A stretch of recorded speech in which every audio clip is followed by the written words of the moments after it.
Una de las cuestiones por las que recordamos a Spencer es su ley de igual libertad, ¿no? Que dice que todo hombre puede reclamar plena libertad para el ejercicio de sus facultades, compatible con la posesión de libertad de cualquier otro hombre. Entonces mi pregunta es, ¿por qué esta idea es tan importante para el liberalismo si es que lo es? Bueno, yo quisiera tomar otros puntos sin perjuicio de eso. Como es sabido, Herbert Spencer nació en 1820 y murió en 1903, pero quisiera en esta ocasión recordar que Borges, en la obra llamada Nuestro pobre individualismo, decía que el más urgente de los problemas de nuestro tiempo consiste en recordar el antiestatismo de Herbert Spencer. Y en ese sentido, antes de terminar con este recuerdo, quiero decir que María Kodama me invitó para inaugurar la Fundación Borges, que fui el primero en hacer uso de la palabra en la Fundación Borges cuando murió, junto con otros escritores como José María Álvarez de España, y mi tema era Spencer y el poder, una preocupación borgiana, que tuvo mucha repercusión en los medios locales y en algunos casos, en lugar de citar a Herbert Spencer, citaron a Spencer con S por Edmund Spencer, el poeta del siglo XVI. Pero de todas formas, digamos, es un recuerdo que tengo que es muy, muy caro a mis sentimientos. Ahora, respecto de la obra de Spencer, yo quisiera dividirla en cuatro grandes capítulos y tal vez una nota a pie de página. Los cuatro grandes capítulos son los siguientes. Primero, la obra más extraordinaria de Spencer y probablemente la menos conocida, que es Social Statics, que está traducido al castellano como estática social. Yo tengo la versión inglesa, me dicen que no es una buena traducción. Pero en esa obra hay tres capítulos o tres secciones, digamos, o tres ideas que son, me parece, fundamentalísimas. Uno, en el capítulo 26, sobre la educación.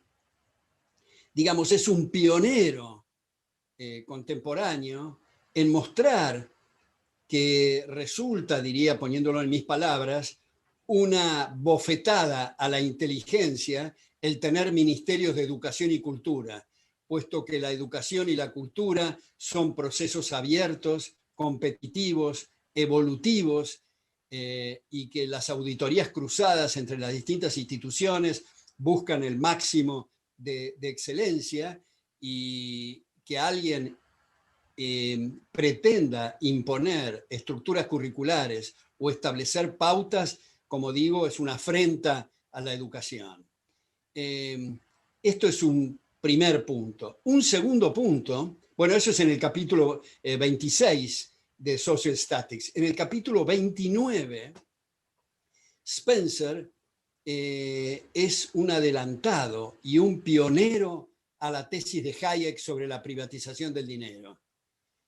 Esto me parece que es importante. Hayek ha tenido, como sabemos, este premio Nobel en Economía, un gran peso en su trabajo del año 76 de Denationalization of Money, sugiriendo que es un fetiche el pensar que el gobierno debe administrar el dinero, que es lo mismo que si dijéramos que tiene que administrar los pollos, las bananas o los tomates, y que es también, digamos, un insulto a la inteligencia, el atar la soberanía a esos papelitos pintados generalmente sin respaldo de ninguna naturaleza.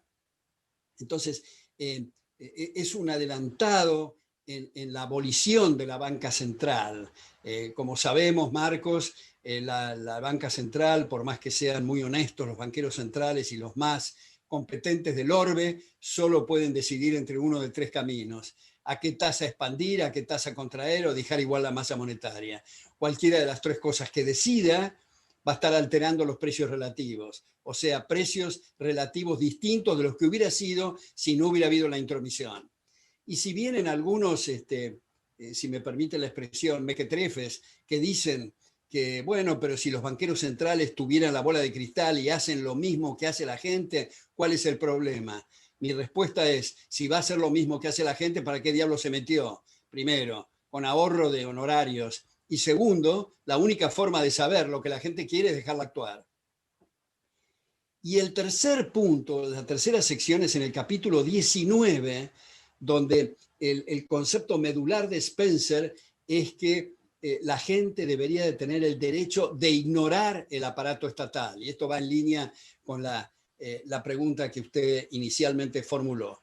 Y en ese sentido, yo quisiera decir, Marcos, que debido a todo lo que se nos viene encima de temas que son el ABC, como el control de precios, como usted sabe, hay un libro que es 4.000 años de control de precios, desde Hammurabi estamos con esta pavada, o esta sandez, y tenemos que salir a refutar y todo esto, entonces tenemos poco espacio, aunque alguno tenemos afortunadamente, para debatir sobre lo que yo he bautizado como el autogobierno, puesto que la expresión anarcocapitalismo no me gusta nada, porque anarquía, según el primero que lo desarrolló, que fue Goodwin, y también en el diccionario filosófico de Ferrater Mora, anarquía quiere decir ausencia de normas, y es invivible la sociedad sin normas. El punto es si las normas proceden del monopolio de la fuerza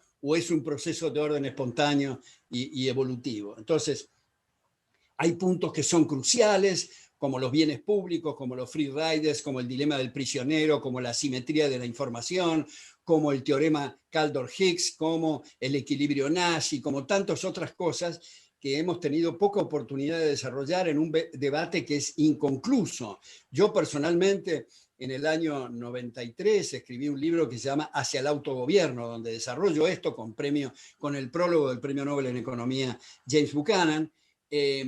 Luego, en un seminario en Seúl, donde había grandes maestros, como Gordon Tullock, como Hans Hermann Hope, como Bruce Benson, en fin, y ahí se publicó en un libro que es Values and Social Order, que se publicó en inglés esto, y luego publiqué en Chile, en la revista académica Estudios Públicos, Externalidad de Free Riders, el argumento reconsiderado, y por último, en la revista académica de España, de Jesús Huertas de Soto, Proceso de Mercado, revista europea de economía política, entre signo de interrogación, en el año 2017 publiqué un ensayo que se llama ¿Es posible el gobierno limitado? Entre signo de interrogación. Es un debate muy fértil, muy interesante, que le hemos podido prestar poca atención y por eso es un debate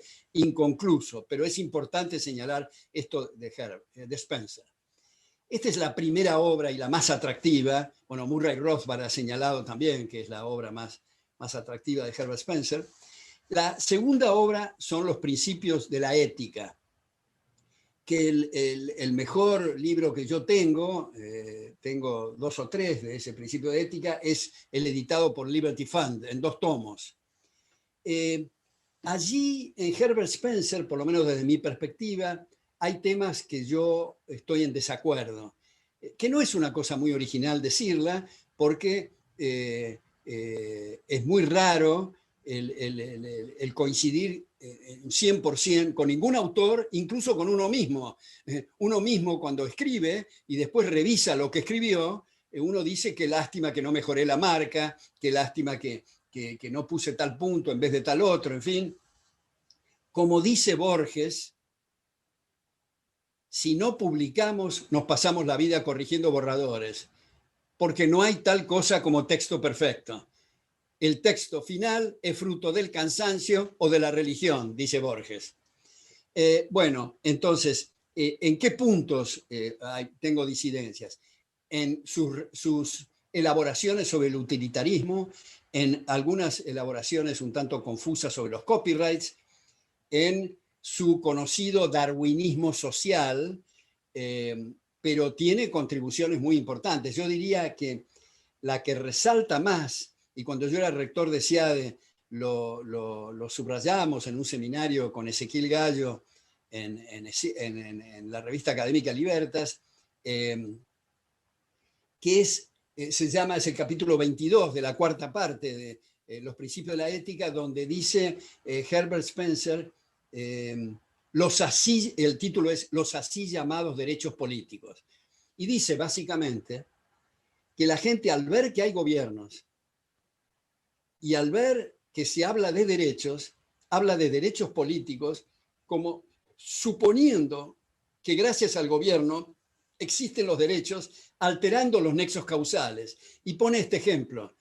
En la antigüedad, en las locomotoras, que salía a vapor, la gente decía que esa locomotora funciona a vapor porque es lo que estaba viendo, pero lo que no veía era el fuego y el calor, que es lo que producía el movimiento. En este caso, lo que ve es el gobierno y lo que no ve son derechos que son anteriores y superiores a la existencia misma del gobierno.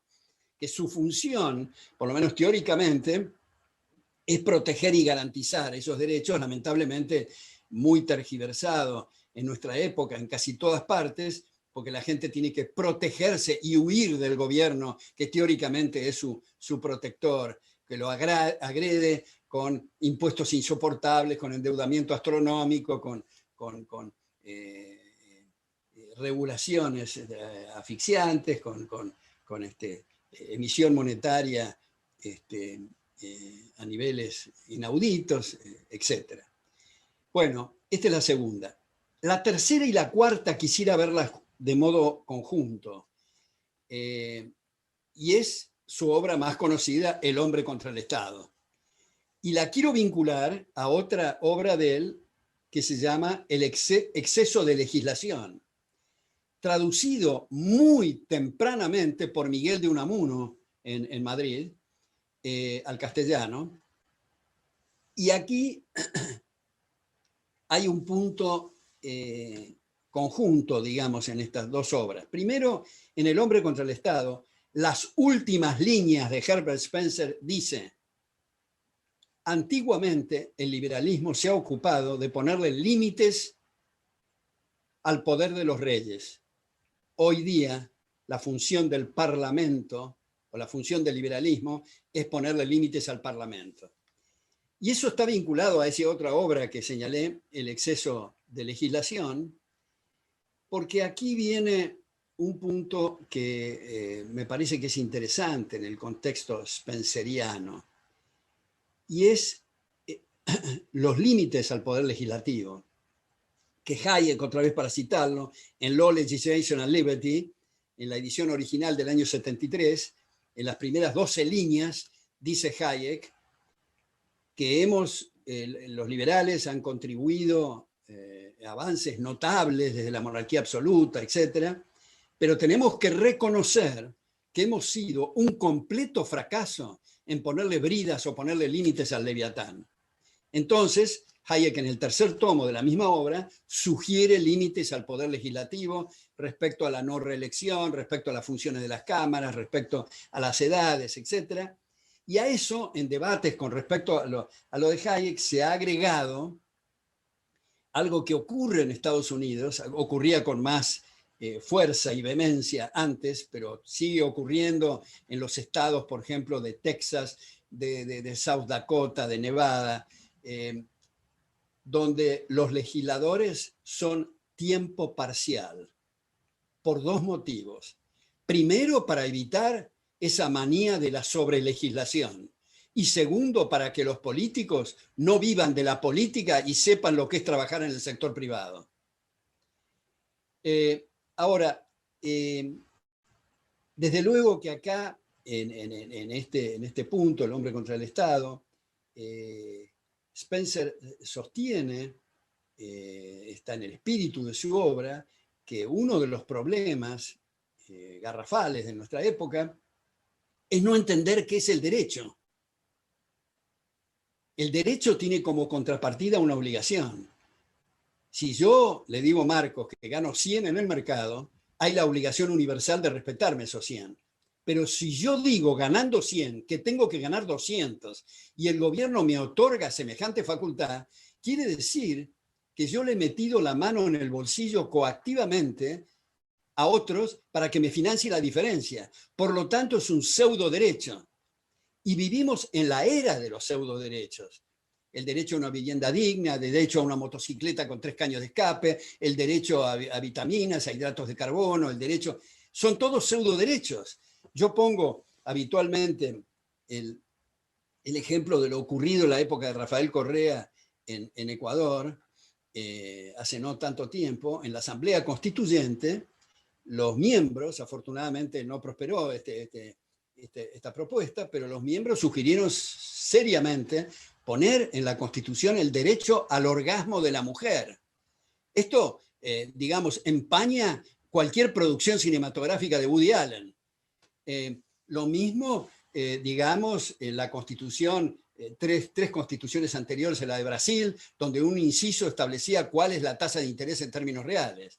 Entonces, desde la Carta Magna de 1215 en adelante, la idea de la Constitución es poner un límite al poder, no darle una carta blanca para que haga lo que le da la gana con la vida y la hacienda ajena. Sin embargo, hemos convertido esto, teoría constitucional, en una teoría inconstitucional en la práctica. Y lo mismo, diría en este contexto spenceriano, lo que hoy ocurre con la llamada democracia. La llamada democracia se da de bruces con los Giovanni Sartori de nuestra época, que sostenían que la parte medular y esencial de la democracia es la obligación de respetar los derechos de las minorías. Sin embargo, y la parte mecánica, formal, secundaria, accesoria, es el recuento de votos. Sin embargo, hoy día se ha revertido esa prioridad y se le da principal importancia al recuento de votos y ni siquiera segunda importancia a la protección de derechos, sino que se la borra, desapareció, lo cual convierte nuestros sistemas técnicamente en cleptocracias, es decir, gobiernos de ladrones, de sueños de vida, de propiedades y de libertades. Y entonces, antes de que el globo terráqueo se convierta en un inmenso gulag en nombre de una democracia pervertida, es muy importante, Marcos, que nosotros los liberales trabajemos las neuronas para imaginar nuevos límites al poder y no estar cruzados de brazos esperando y comentando alegremente las próximas elecciones en una barranca abajo irrefrenable. Estamos viendo lo que pasa en Europa con el nacionalismo y la xenofobia, lo que ha pasado en las últimas 2 administraciones de Estados Unidos, especialmente la anterior de Trump y la actual de Biden. Yo escribí uno de mis libros, de paso transmito un chivo, Estados Unidos contra Estados Unidos, mostrando ese declive respecto a los extraordinarios valores de los padres fundadores, lo que ocurre en Latinoamérica, en muchos países, tenemos un papa peronista, y por lo tanto el cuadro de situación es muy delicado, que es un desafío enorme a los liberales para estar en la punta de la silla, y creo que en algunos lugares, como en la Argentina, creo que está avanzando mucho la idea del liberalismo, por supuesto que no en grado suficiente, porque si no, no estaríamos en la situación que estamos, pero termino esta reflexión diciendo que también cuando era rector de SIADE traduje un ensayo de Milton Friedman donde dice que para pronosticar y conjeturar lo que nos viene en el futuro, no tenemos que mirar el mar de lo que está ocurriendo hoy, sino zambullirnos y prestar mucha atención a las corrientes subterráneas, porque eso es lo que va a marcar el futuro. Y en las corrientes subterráneas hay muchísimas, en el caso argentino, en Tucumán, en Rosario, bueno, la Fundación Libertad, la Fundación Bases, Federalismo y Libertad en Tucumán, la Fundación Libre en Córdoba, Club de la Libertad en Corrientes, Libertad y Progreso en Buenos Aires, en fin, que son chicas y chicos extraordinarios, que tienen tesis doctorales notables, que tienen club de lectura, que tienen una serie de cosas para ser muy optimistas. Pero tenemos que retomar de nuevo esta concepción spenceriana de lo que significa el Parlamento, lo que significa el derecho y los puntos que he dicho. Y termino estas reflexiones con esta nota a pie de página respecto de Alberdi. quiero conectar en Alberdi dos cosas en sus obras completas. Primero, en el tomo séptimo, donde Alberdi dice algo muy spenceriano, y es que tenemos que hacer un gran esfuerzo de liberarnos de los libertadores. Y en el tomo octavo, la página 9, sugiero que nos están escuchando, lo vean, de las obras completas de Alberdi, expresamente habla de Herbert Spencer y dice lo siguiente: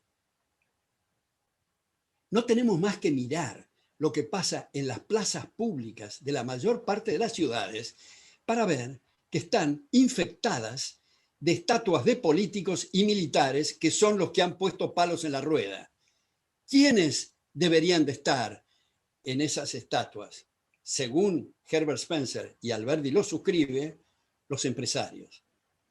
No los empresarios prebendarios, los empresarios que viven del poder, los ladrones de guante blanco o los asaltantes directamente, que lamentablemente estamos rodeados bastante de ellos, que explotan miserablemente a sus congéneres, sino el empresario que para mejorar su patrimonio no tiene más remedio que mejorar la condición social de otros, vendiendo lo que fuera, libros, computadoras, zapatillas, anteojos, corbatas o lo que fuera.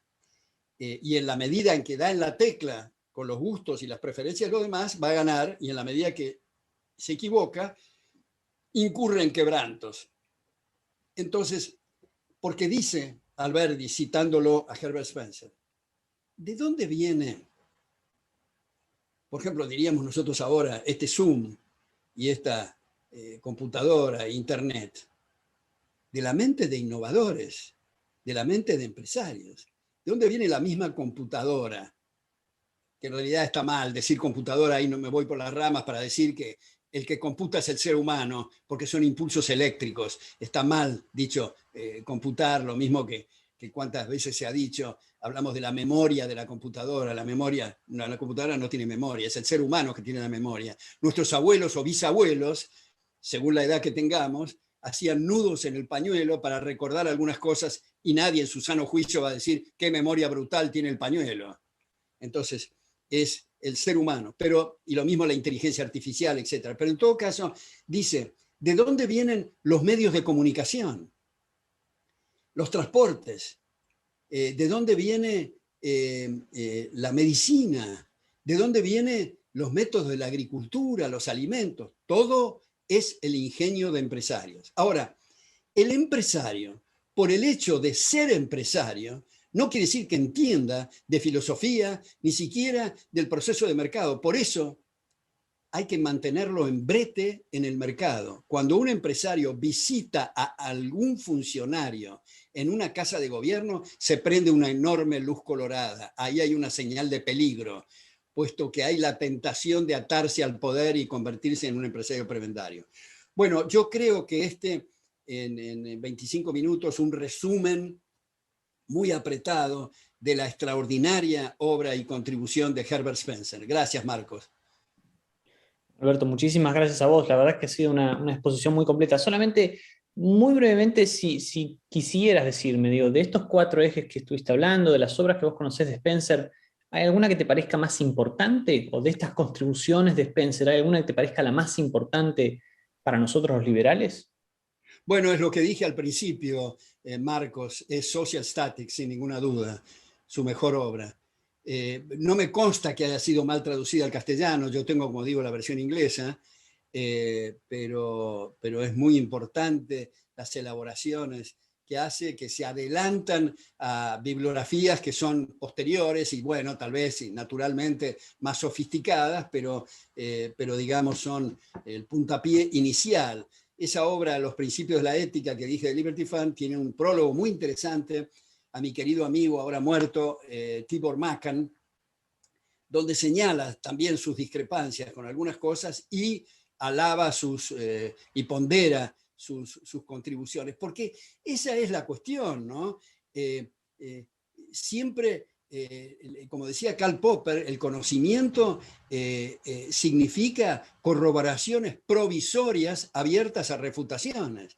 Yo habitualmente pongo un ejemplo, me parece muy lindo, de estas refutaciones, y es padre e hijo, 2 premios Nobel en física, Thomson, Randolph y Charles. Randolph ganó el premio Nobel en 1906 en física por decir que en el mundo subatómico estaba constituido por partículas, y su hijo Charles en 1937 obtuvo ese galardón por refutarlo a su padre y decir que no eran partículas sino ondas.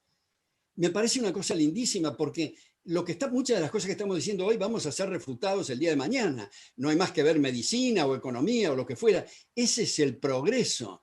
Es un peregrinaje difícil, también, como decía Popper, el tratar de captar pequeñas partículas de tierra fértil en el mar de ignorancia en que operamos. Bueno, Alberto, te agradezco muchísimo una vez más. Ha sido una exposición realmente muy completa y voy a tener mucho material para trabajar. Así que te voy a enviar el link una vez que esté publicado. Y bueno, una vez más, muchísimas gracias.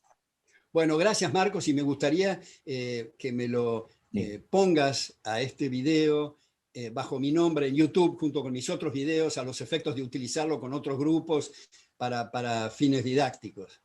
Muy bien. Bueno, sí, sí, cómo no. Muchas gracias, Marcos. No, de Un nada. gran abrazo. Nos vemos. Chao, chao. Hasta luego.